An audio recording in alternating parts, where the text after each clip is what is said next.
Բոլորդ գիտեք Հայաստանում ինչ է կատարվում, բոլորդ գիտեք այն աբսուրդը,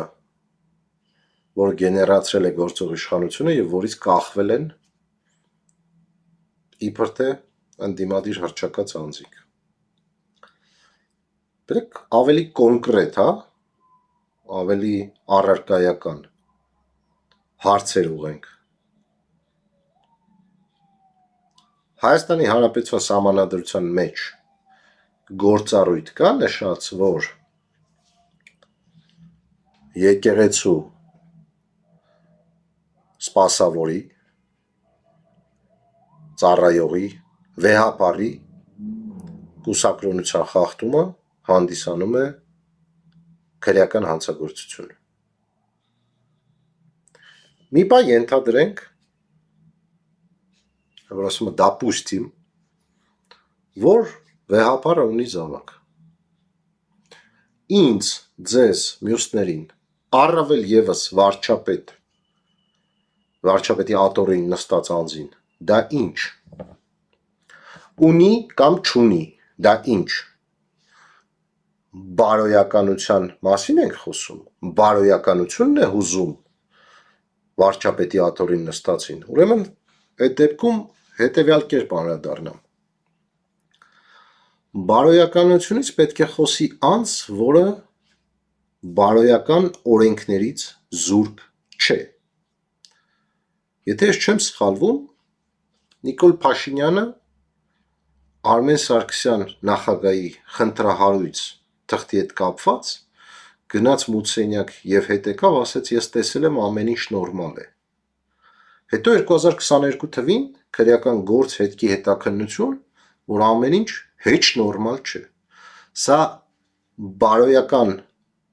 բարոյականություն է, թե անբարոյականություն է։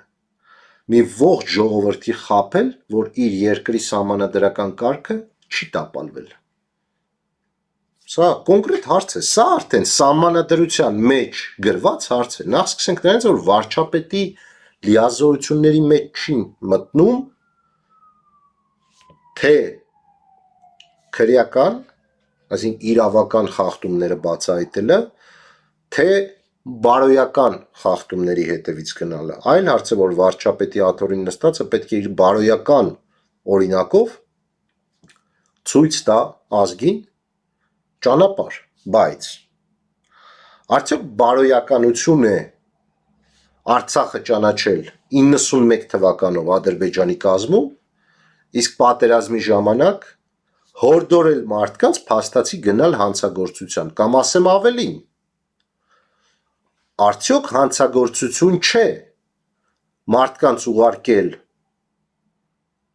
մի տարածք ծառայելու, հետո պատերազմելու և վերջում հայտարարել, որ դեռ 91 թվականից այդ տարածքը եղել է այլ պետության կազմում։ Սա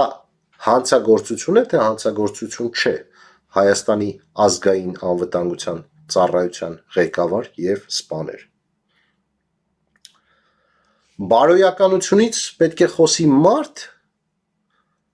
որը ընդդիմադիրի դիմակ հագած չի ծառայել նախկին ռեժիմի ազգային անվտանգությանը նախկին ռեժիմի տակ գործող և չի ներկայացրել որպես ընդդիմադիր։ Հիմա օմեգայի պահվածքը բարոյականության դաշտում տեղավորվում է, եթե չասենք, որ խաբեբայությունը մի ողջ ազգին, արդյոք դա հանցագործություն չէ։ Սահմանադրության տապալումը դա հանցագործություն է։ Սահմանադրության խախտմամբ գործելը դա հանցագործություն է։ Վեհապարի կուսակրոնությունից խոսացող անձը աչքերը փակել է Հայաստանի Հանրապետության Սահմանադրության խախտմամբ նախագահ ընտրելու վրա, ասեմ ավելին, այն անձը, որը խոսում է բարոյականությունից և վեհապարի զավակ ունենալուց Հայաստանի Հանրապետության վարչապետի պաշտոնում ըստ իմ հասկանալու իրավաբանության տեսանկյունից ոչ լեգիտիմ է։ Եթե նրա վարչապետ դառնալու հրամանագիրը ստորագրում է մի մարդ, որը սահմանադրության խախտմամբ նշանակվել է,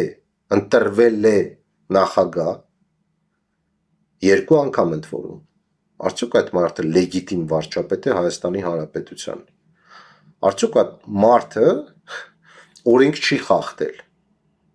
Արդյոք այդ մարդը բարոյականության սահմանների մեջ է, բարոյականության օրենքներից զուրկ չէ, երբ որ հայտարարում է, որ Արմեն Սարգսյանի թղթերը նորմալ են, ինքը տեսել է, բայց հետո պարզվում է, որ նորմալ չեն։ Ինչ բարոյականության մասին է խոսքը։ Եթե Գարեգին վեհապարը ենթադրենք ունի զավակ, որ չունենար զավակ, ենթադրենք ունի, որ չունենար զավակ, Արցախյան 44 օրյա պատերազմը այլ ձև էր վերջանալու, 5000 տղա չէր մահանալու։ Եթե վեհապարը ունի կամ չունի զավակ, սրանից կախված, վրաերթի ենթարկված, Սոնա Մնացականյան կարծեմ, չէր ենթարկվելու վրաերթի կամ վրաերթի ենթարկվողը, եթե ենթադրենք եկեղեցում բոլորը կուսակրոն են, ենթադրենք, այդ դեպքում վրաերթի ենթարկող կդատվեր։ Եթե վեհապարը, էլի եմ ասում, հիպոթետիկ ենթադրենք ունի զավակ, եթե չունենար, Ալեն Սիմոնյանը չէր գնա և չէր թքի քաղաքացու վրա, սրա մասին է պետք խոսել, հելե գնացել եք ընկել եք Նիկոլի օրակարգի տակ, մենք եկեղեցու կողքին ենք։ Փաստացի առերևույթ հանցագործությունները դեմները դրած, ոչ Վանեցյան Արթուր դուք, ոչ այսպես կոչված ընդդիմադիր Հայաստան դաշինքը, դե Պուի մասին չեմ խոսում, ձեն չեք անում։ Սերժ Սարգսյանին հարց է տալիս ժուրնալիստը, ասում է Արարատ Միրզոյանի մասին թուղթը Միքայել Մինասյանը գիտեր դուք չգիտեիք, ասում է Միքայել Մինասյանին կհարցնեք։ Սրա մասին է պետք խոսել։ Պարոնայք ընդդիմադիրներ կամ ձեզ հռչակած ընդդիմադիրներ։ Վանեցյան Արթուր, ԱԱԾ գեներալ, Արմեն Սարգսյանի, Միքայել Մինասյանի, այս շղթաների մասին, ոչ թե հիպոթետիկ շղթաների, հա։ Սերժ Սարգսյանը ասում է, ես տեղյակ չեմ, ինձ չեն զեկուցել։ Դուք այդ թվում եղել եք ԱԱԾ սպա, Սերժ Սարգսյանի օրոք։ Դուք տեղյակ եղել եք, որ Արարատ Միրզոյանը ԱԱԾ կողմից հավաքագրված եւ կեղծ ընդդիմադիր հանդիսացող անձ է, թե ոչ։ Փաստացի ձեզ է վիրավորում, նաեւ ձեզ եւ ձեր գոլեգաներին, ձեր համակարգը, ձեր սիրած աշխատանքը։ Կուտոյանը չկա, Գորիկ Հակոբյանը չկա, կարելի է վրեքը բարդել, հա։ Սրա մասին է պետք խոսել։ Այսօր փոխանակ բոլորդ կանգնեք, ասեք մենք վեհապարի կողքին ենք, կարող եք բոլորդ կանգնել ասել ԱԱՑ-ն եւ դատախազությունը ինչի չի ձերբակալում այն մարդկանց, ովքեր սահմանադրության խախտմամբ ընտրել են նախագահ, ընտրել են տվել եւ այնուհետ իմանալով դրա մասին ստանձնել են պաշտոն, որի համար ստորագրել է այդ նախագահը։ Ոչ լեգիտիմ վարչապետին, ինչի հարցեր չի առաջադրվում դատախազությունում եւ ԱԱՑ-ում։ Սրա մասին է պետք խոսալ։ Ընկել եք վեհապարի զավակ ունենալ չունենալուց, բան սրբազանի քեռակնոջից կամ եսի ինչից։ Դրա մասին Արթուրը խոսել է, թե ԱԱՑ-ն ինչով է զբաղված։ Քո ինչ գործ եկեղեցում ինչ է կատարվում։ Եթե դու այդքան բարոյականություն ունեցող անձ ես, դու ես հարցերին պատասխանի։ Դու պատասխանի, թե բարոյականության սահմաններում ինչպես մի ողջ ժողովրդի խաբեցիր, ուղարկեցիր այլ պետության քո կողմից ճանաչված տարածք կռվելու, մահանալու, հետո կանգնել ասիր, դե 91 թվից դա Ադրբեջանինն էր։ Դու խոսա նրա մասին, թե ինչպես Սերժ Սարգսյանի օրոք քո շրջապատի անձինք ծառայել են ռեժիմի ԱԱՑ-ին, եղել են գործակալներ, բայց ժողովրդին խաբել են, որ իրենք ընդդիմադիր են։ Դու խոսա նրա մասին, թե բարոյականության սահմանների եւ հիմունքների շրջանակում, թե վերջը կներեք Արմեն Սարգսյանը սահմանադրություն խախտել էր, թե չէ։ Սերժ Սարգսյանը խախտել էր, թե չէ։ Դու խախտել ես, թե չէ։ Վերջիվերջո այս շղթան Արմեն Սարգսյան, Սերժ Սարգսյան, Նիկոլ Փաշինյան շղթան, սա չի մոռացվելու, չի գնալու։ Սա ուղիղ փաստն է նրա Արմեն Սարգսյանի Սենթ-Կից եւ Նևիսի անձնագիրը Հայաստանի Հանրապետության 16-րդ վարչապետի ոչ լեգիտիմության ապացույցն է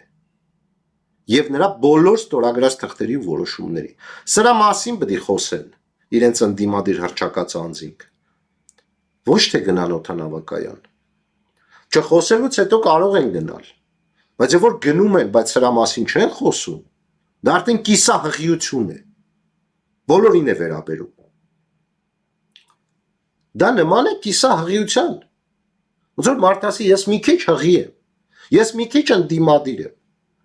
ես կգնամ վեհապարին կդիմավորեմ, բայց ես չեմ խոսի այն մասին բարոյականության եւ օրենսդրության ու իրավականության տեսանկյունից, որ վարչապետը հրամանագիրը ստորագրվել է նրա վարչապետ դառնալ ոչ լեգիտիմ նախագահի կողմից։ Կամ ես չեմ խոսի նրա մասին, որ նախագահի փեսան գիտի, որ ներկայիս իշխանության անձինք գոնե մեկը եղել է ԱԱՑ գործական, իսկ նախագահը չգիտի։ Շատ կներեք, վերջում էլ ասում է բան, բոնուս հարց երրորդ նախագահին։ Այդ ձեզ որ չեն զեկուցել, բա դուք էլ ինչ նախագահ, էլ ինչ վես քաղաքականության մեջ, էլ ինչ ուժ, էլ ինչ քաղաքականություն։ Եթե դուք այդքան չկայիք, որ ձեր գլխից թռել են ու չեն զեկուցել, որ գործակալներ են եղել, էլ ինչի մասին է խոսք, էլ դուք ինչ գործ ունեք вообще քաղաքականության մեջ։ Սա էլ ձեզ բոնուս հարց։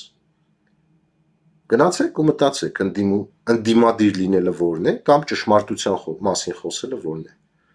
Կիսա ճշմարտություններով ապրած երկրով եկե հասել ենք այս վիճակին։ Մի քիչ էլ կիսա ճշմարտություններ եւ էս էլ չենք ունենա։ Իսկ միգուցե ավելի լավը չունենանք, եթե sense պետք է ունենանք։ Այս էլ հռետորական հարց։